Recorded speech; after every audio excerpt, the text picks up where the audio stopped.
Crying is an easy topic to discuss. All you need to know is why are they doing it and how do I make it stop? And once you know why they're doing it, then it's easy to know how to make it stop. If a baby's crying because they're wet, you change their diaper. If it's a poopy diaper, you change that one too. If they're crying because you're hungry, you feed them. If they're just bored, you pick them up and move them to a different spot, or put them in that snuggly or that carrier and take them with you so they have a different view of the world. Babies cry for lots of different reasons, and frequently you can figure out why they're crying.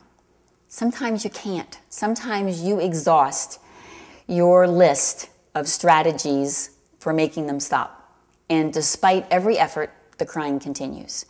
They're refusing the breast, so they're not hungry. You've burped them well and nothing else is coming out. You've changed their diaper, you've changed their position, you've picked them up, you've put them down. And despite all of your best efforts, that crying continues. So first of all, parents need to understand that some babies cry for reasons that we can't figure out, but ultimately the crying stops. The hard part is when it continues to the point where it pushes a mom beyond her ability to cope.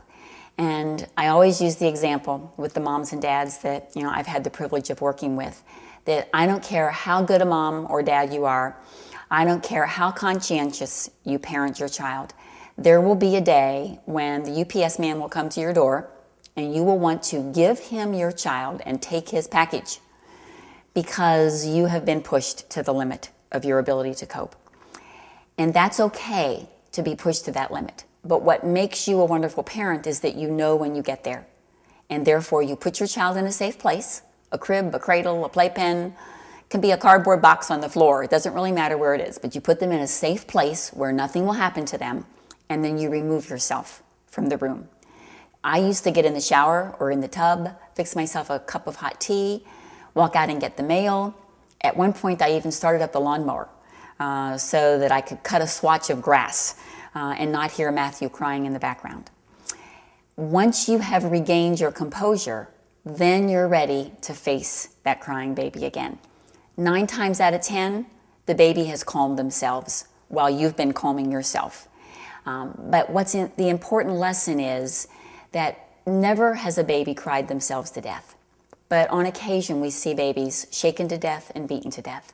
So it's important to know that that's always that remote possibility, even with the best of moms and dads. So if you're reaching that limit, separate yourself, keep your baby safe, regroup, come back later. And the baby will usually be delighted to see you.